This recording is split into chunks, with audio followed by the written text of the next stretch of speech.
I don't have to like keep on thinking like wherever I'm going, like if it's gonna be safe, if I'm gonna be able to make it. So it was all like, it's such a good feeling. Hey, everybody, and welcome to Here's the Scoop from NBC News. I'm Savannah Sellers, filling in for Yasmin Vossoughian.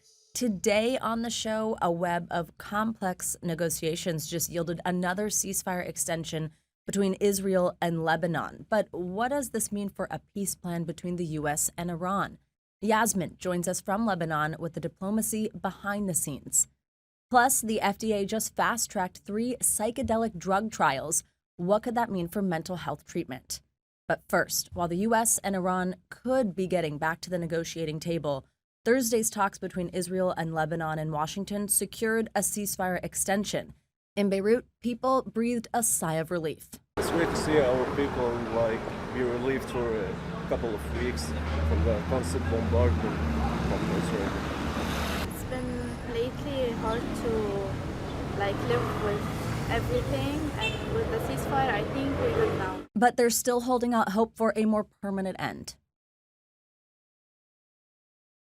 I think it's something that is not right because they can't let us stay living in instability. Yaz joins me now as her assignment in Lebanon winds down. Hey, Yaz.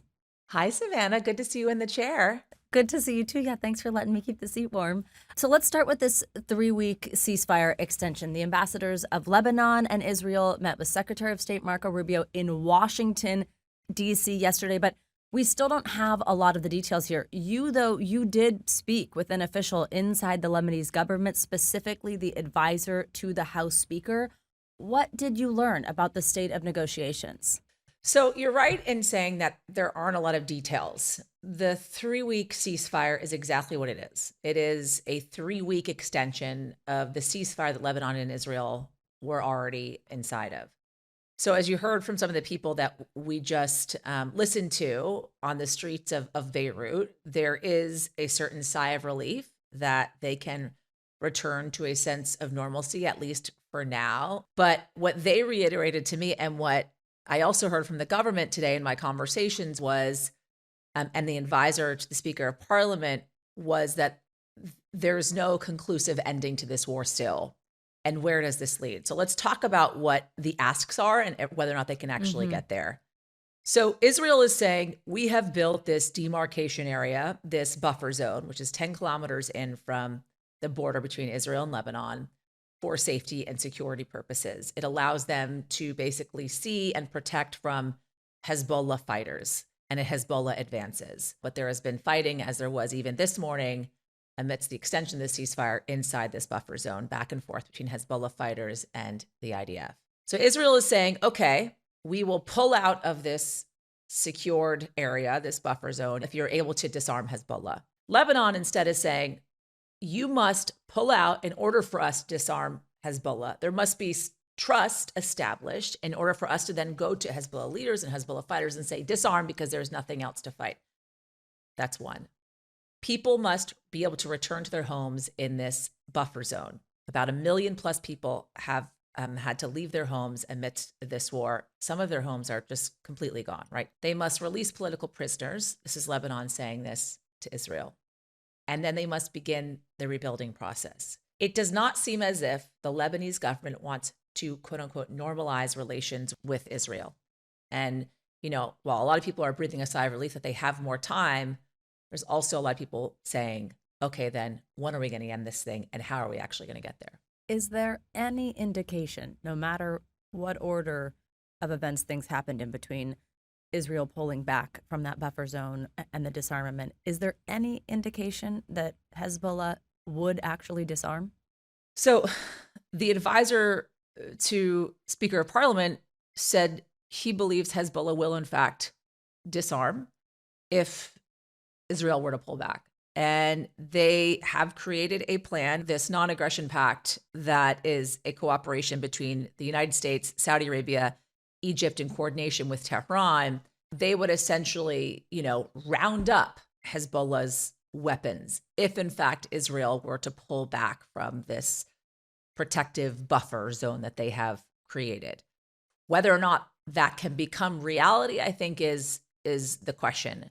This is also not something that's going to happen within the next week, 2 weeks, probably even 3 weeks, right?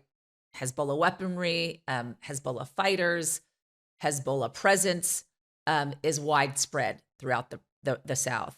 So yes, as those talks played out in Washington, D.C., the big ones that we were waiting for between the U.S. and Iran in Pakistan did not happen. Those were put on ice. And President Trump even told reporters Thursday that the U.S.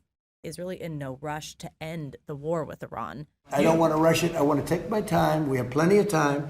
And I want to get a great deal. And then even asked about gas prices going up. For a little while. And you know what they get for that? You know what they get for that?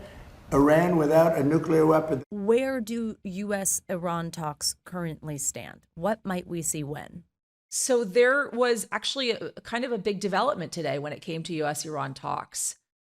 We are now learning, it seems, that Iran's foreign minister is traveling to Islamabad, Pakistan, that Steve Witkoff, the Middle East envoy to the Trump administration, alongside Jared Kushner, the president's son-in-law, are also traveling to Islamabad, Pakistan, that Vice President J.D. Vance is on standby if, in fact, the talks head in the right direction, as is Ghalibaf, the Speaker of the Parliament inside Iran, who was part of the negotiations in the last round. So it seems as if there is a possibility that these talks could resume. Again, I will believe it when I see it, but it seems as if the parties are in transit. And we do know the Iranians have wanted J.D. Vance a part of these negotiations for a couple of reasons. As they put it, most importantly, because they felt as if the vice president was against the U.S.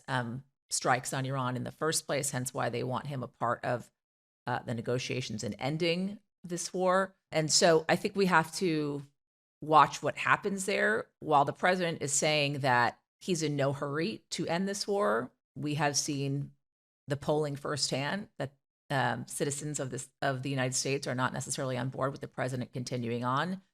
The economy is seeing some slumps, and obviously we're seeing gas prices where they have been up and down throughout this war because of the blockades at the Strait of Hormuz. Yes, quickly before I let you go, I mean, you're wrapping up this time there, your assignment in Lebanon. It's been such a benefit to have you on the ground there with reporting for us. What's your big takeaway before you head home? It's super complicated here. It is super gray. There are so many factions that have interests. And it's important for us to understand why it is that people believe in a certain ideology, why it is that people, develop an inherent mistrust in various nations. Part of that is history. Part of that is the way in which they believe. Part of that is lack of exposure. And so much of it comes to the surface in regions like this and in times like this. I mean, Savannah, there are 23, 24, 25-year-olds who have told me they've never really known peace. They've known ceasefires, but they've never known true peace. They've never felt truly safe. And so if you can just for a moment put yourself in their shoes, whether or not they're Lebanese or Palestinian or Israeli or Iranian or whomever you are, right? That is the reality for people that are constantly at war, is there is this inherent undercurrent of fear that at any moment your life could change. What was a service to us that you went and put yourself there to report for us? So yes, thank you. Safe travels home. Can't wait to have my next door office neighbor. We're neighbors, back. Everybody in office. Thanks, Savannah. Some people hear the words psychedelics and marijuana and think of tripping hippies and stoners. But this week, the Trump administration made moves that could ease restrictions on psychedelics to treat major depression and post-traumatic stress disorder. And the news comes just a day after the Department of Justice took steps to reclassify medical marijuana from a Schedule I to Schedule III drug. So just how accessible could these drugs become? Who stands to benefit from these policy changes? I'm joined now by Erika Edwards, health and medical news writer and reporter for NBC News. Hi, Erika. Hi, good afternoon. Great to see you again today. So, Erika, you were the first actually to report on this FDA news when it comes to these psychedelic drugs. First, just tell us what exactly is changing. What could it possibly mean for patients? Yeah, so here's what happened today. The FDA basically granted an accelerated review of 3 different psychedelic drugs. 2 companies are studying psilocybin or magic mushrooms. as a potential treatment for depression. Another company has been studying methadone or MDMA, ecstasy, for treatment of PTSD. And the normal FDA approval process can take a year or more. What this does today is that it speeds up that review process. The companies put in their application for a drug, FDA goes over it. This new process could take just a few months. So, in fact, FDA Commissioner Marty Makary told me that we could see the first psychedelic drug approved in the US by the end of the summer, and that would be unprecedented, Savannah. So, as an admitted non-expert on this, I do just remember 15 years ago or so working on stories related to this, related to psychedelics and how they could potentially treat PTSD, research studies that were going on. So that kind of feels like this has been going on for a while. So explain like just how fast these are being fast tracked when it feels like it's kind of been a long time coming for some of these drugs. You're exactly right. So the studies have been ongoing about some of these drugs, psilocybin, for example, methadone, for years here in the US. The problem, though, is that they are all classified as Schedule 1, like heroin. So they're completely illegal here in the US. And that really kind of has hampered researchers' ability to get these drugs through an approval process. That's why the actions today are so important. That really speeds up the process to get those drugs to the market. Now, that said, even if one of these drugs is ultimately approved, there will not be easy access for folks, right? A lot of these drugs still produce that euphoric high. And researchers and scientists want to make sure that anytime folks use these drugs, they're done in a safe, controlled environment. So meaning that this change doesn't necessarily mean that you're going to be able to pick this up as a prescription at the pharmacy and go use it at home? Absolutely not. Erika, I know a community that could greatly benefit from this is our war veterans. It's an area that has been studied. I'm wondering how this could benefit the community further. And also, has the fact that these drugs have been classified the way that they have meant that research is difficult? Does this loosen that up? You're right. War veterans, former professional football players, wrestlers, all who have suffered concussions, repeated concussions, blows to the head, oftentimes come out of that suffering from long-term mental health consequences, anxiety, depression, sometimes substance use disorders. And I talked with a former professional wrestler who's now a neuroscientist, by the way, and he was saying that, there's a great need for these people to go and find relief. And they're willing to do that. They're willing to spend the money, go to Mexico or these other countries to try to get this relief. He's saying, if we can really sort of pull research into this country, make sure that it's done in a safe environment. Because remember, these are sometimes hours long, potentially emotionally upsetting highs that these people are going through. If we can move that here into the US, that could be a safer environment. Are researchers excited about this or concerned about this? A little bit of both, I would say. So there is a lot of, cautious optimism, if you will, but they are very excited that potentially this could open the doors for expanded research, expanded money into research, again, to make sure that the science is really rock solid before any kind of approval. What do critics have to say about the fast tracking aspect of this? There's a lot of worry that we're sort of putting the cart before the horse, right? A lot of worry that this could mean people could take this as, you can start using these drugs recreationally. That's not true. There's concern that those safety measures won't be put into place. I've seen even on reality TV shows, people going to what is some type of clinic, usually seems pretty nice, laying on a couch, that kind of thing, and being administered these drugs. What does that landscape look like now prior to this fast tracking? How is it that some people have been using these drugs? Is that illegally? Is it only part of research studies? Well, oftentimes what you're seeing is people spending thousands of dollars going to Mexico or other places in the world to use these drugs. And yeah, they look like sort of resorts, right? You go in, there's a nice couch where you can lie down. But the other concern here is that, some of these drugs have really cardiotoxic effects. Sometimes your heart can stop. Sometimes sudden death can occur. That's why it's so important to get these studies done in a really controlled environment. There are a few states who have this legally when it comes to psilocybin, for example. Oregon and Colorado, those cost a lot of money, and generally scientists say are not done in a robust scientific manner that would require some kind of FDA approval.